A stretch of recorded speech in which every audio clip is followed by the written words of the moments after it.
Hey everybody, welcome back to another interview, and I'm here today with Josh Ruggles, who is widely considered the best high school shooter in the nation. So Josh, welcome to the show. I'm happy you decided to come on.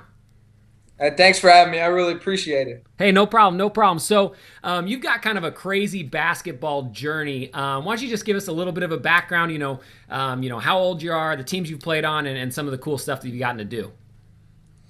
Okay. Right now I'm 17. I'm a senior at Wheaton Warrenville South High School in just right outside Chicago. My story is really started to grow, I guess, in these last few years. When last summer I was shooting one day, and we had seen earlier a video on YouTube of Nick Stauskas doing a 3-point drill, and my brother told me, he said, "Hey, you should try this. Just give it a shot." And so through that, I ended up, I guess, setting an unofficial record where it's like 135 out of 147 threes, which is like 92% or something like that. That's lights out.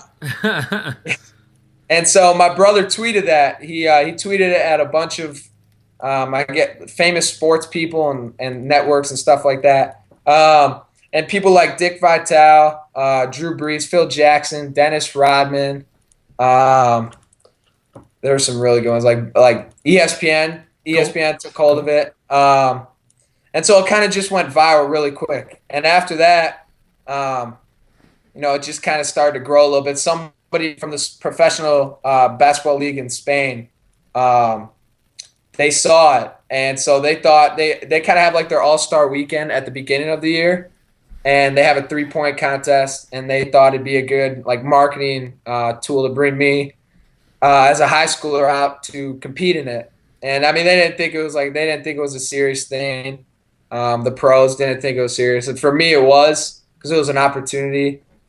First of all, to learn from all these professionals who are some of the best shooters, but also just to get to compete against them. And so I won it last year, and so this year they invited me back, and I won it again. And after that, like CBS picked it up, and they did a big article on it, and it's just been really cool to see kind of see the YouTube video get a ton of hits and a ton of views. It's been really humbling, and it's been a blessing for sure. But it's been a lot of fun, and I love playing basketball, so I play it every day, and it's just what I enjoy doing. Cool. All right. Well, that's some crazy stuff to hear. I watched the YouTube video of you going against the guys over in Spain. That was pretty cool to watch. So let's kind of move on to like kind of your training and how you kind of became such a prolific shooter. So what do you think to you is the number one kind of attribute that allows you to be such a great shooter? Like a physical thing, or could be anything. Could be a physical thing. Could be your work ethic. Could be specific workout programs you've done. Something like that. I go through a workout that my dad he used to make me like a regimen, like a workout routine, and I kind of took that and expanded on it, and so now I have a workout. I do different workouts all the time to work on my weaknesses and stuff. But the main thing for me is I just take a lot of form shots. Cool. Every time I get in the gym, that's the first thing I do, because I think if you're about to practice and take a ton of shots, they need to be, with good form. If they're not, then you're practicing the wrong way. You're just getting worse. So I kind of do that. It's like a warm up for me, and it also just, it helps me out a lot. If I didn't do that, my shot would be, I think anyone's shot would be terrible if they didn't do a lot of form shots. So that's the main thing for me. It's just, you gotta, like, I work on it a lot, but I enjoy working on it. It's like a craft that I try to perfect. And, when I'm practicing, I don't really think of myself. I always feel like I'm not a good enough shooter. And then when I get in the game, I always feel like I'm not going to miss. Cool. So that mental side of it's really important to me too. Cool. So just out of curiosity, like let's say in the off season, how many days a week do you normally do a workout? Do you do 2 workouts a day? What's your kind of time schedule look like? Oh, the off season, I love the off season. It's the best. I do. So I try to get 500 shots every day, and Cool. I do that six times a week. And the reason I don't do it the seventh day is I was injured. I had like stress fractures, Okay. and so that seventh day is like a day for me to like rest my body, do a lot of stretching and stuff like that. Cool. But I'll do, there's shooting workouts and ball handling workouts and like lifting and conditioning stuff. In the summer, I'll probably do two or at least two a day where I'll do, I try to get my shots up first. Um, and go through that workout because if my legs are dead tired, Cool. I know it can't be like that in the game, but when it's the off season, I'm trying to work. I want to have the most energy to work on my game. Then after that, I have enough energy to go lift or condition. I switch it up based on the day. Like one day I'll do a ton of like shots off the move or spot up, stuff like that. The next day I'll do off the dribble or Cool. just a ton of ball handling and then of course with lifting and conditioning too. Cool. Yeah, and that's one thing that we talk about at Shot Mechanics a ton is, a lot of people do that thing where they hit the weight room really, really hard and then they go out and try to do their shooting workout afterwards. And the problem that we see people run into a lot is, you're dead tired from lifting and then your shot form's terrible and then it's pretty much just like you're wasting a lot of time. So it's cool to hear that you do a lot of the shooting first and then the lifting second. That's cool. Yeah, well, I feel like you have to, if you're really tired, you have to compensate for that. Yeah. And so if your legs are out of it, then you use your upper body too much, and then that just throws everything off. For sure. And it's like a weightlifting tired is a totally different sort of game tired. You know what I mean? So, Yeah. if you're conditioning like a game and then shooting, then it makes sense. But if you're just, throwing around weights and then stepping out and getting a bunch of jumpers, it's not gonna transfer as well. Mm-hmm. Exactly. Yeah.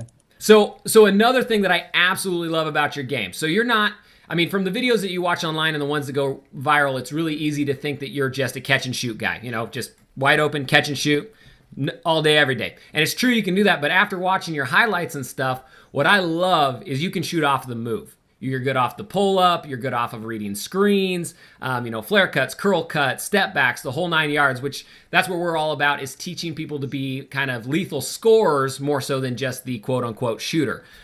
So as far as like, reading the screens and being able to shoot off of the move and stuff, what are a few of the things that kind of helped you develop your game that direction? I think just playing a lot.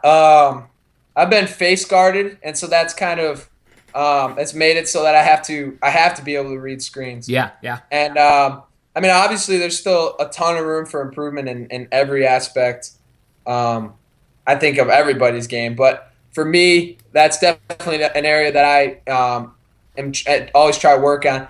I guess for me, it's I set up the screen and then I read both the guy guarding me and the guy guarding the screen. Perfect. So if they're on my hip, then I'm gonna curl hard, and either I'm gonna get a layup or the guy's screen is gonna be open for he can pop. If they go under, then I just flare out, and they can't go under. If they do, it's just if they switch, there's just so many options. For sure. But the main thing is like being a good screener, because if you can't screen, you can't just be the guy running off screens all the time. Most of the a lot of people think that the person coming off the screen, that's who it's for. I think that's true, but a lot of the time it's for the person screening. That's where you're looking as a point guard too, because the guy who's guarding the screener, it's really up to him on how he's going to defend it, and most of the time that leaves the screener open. So I think just being a good screener and being able to read screens, those are two really important aspects of the game. Cool, yeah, and I've always kind of thought that being a good screener as a shooter is one of the most underappreciated skill sets that you can have as a shooter. So like my personal favorite thing to do is to set a back pick for somebody with the ball one pass away, because then your man helps and you're just gonna get a wide open step back out of it. Yeah, that's a great read. I like setting kind of like a almost like a cross screen up top where they can come off and curl it, because if they don't curl it, then I just slip. If they do curl it, then I'm, usually you're wide open for that three back at the top of the key. Yeah, so. Yeah. Perfect. That's cool, man. That's awesome stuff to hear. So everybody watching, go check out his YouTube channel. I'll have the link up here. and just watch the way he reads screens. It's Ray Allen-esque in the way he sets up his cuts first.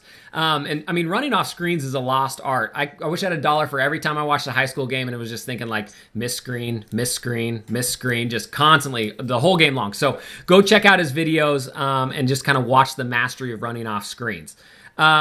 So I know a lot of people have like one specific mechanic that's tough for them growing up. So me growing up, I was a chicken winger and I had to like just fight that chicken wing day in, day out for like 18 years. So like, is there a mechanic that ever gave you problems? And if so, how did you fix it? Or have you just been silky smooth since birth? No. There are a couple things. So number one, my left hand, I used it a lot in my shot. And part of that was just because I wasn't really strong enough when I was younger. And I just kind of developed that habit. But I actually kind of got lucky. I actually broke my left hand in like fourth grade, and after that I didn't want to use it at all because it was just sore. So after that it was gone. It was gone from my shot. Now it's still like I use my thumb a little bit. I try not to, but I don't think it affects my shot too much. If it does, then I really work. That's why on those form shots, it's just like, do it perfect form. I take 100 of those every time I work out. But that was the main thing for me is my left hand. The other thing for me was sometimes I get the ball off to the side of my head, and I want to like keep it centered. I think if you look at a guy like Steve Nash and he's got it off to the side of his head, it's okay for some people. It might just be quicker or more comfortable, but sometimes that can result in like shooting across your body or something like that. And so I just try not to develop those bad habits. If I ever feel like my shot's screwed up, and I think the worst thing you can do is try to, like especially in the off season, is shoot yourself out of it. Yeah. I think if you feel like you're in a slump after like 4 days, then you're probably doing something wrong and you just need like a day off. And then you come back and it's like back to your regular shot. But for me, those are the main things. Yeah, exactly. So those are the main things for me. Cool. There's always things you got to correct. But I think those were the biggest problems I had. Cool. So that's awesome to hear. So kind of next, kind of moving on to the next chapter of your life, you're going to go on and play some college ball. We were talking earlier and you got a few offers on the table. So talk to the kids. I have a lot of people that watch my channel that are maybe, 13 to 17 in that range, some even younger than that. So talk to me kind of what you think it takes to get to that next college level. And specifically as somebody who's kind of pegged as a shooter, what are some of the things that you got to have to go to the next level? I think it's really, you got to be dedicated in everything. But you just got to enjoy doing it. If you don't enjoy it, then it's not worth it. I think,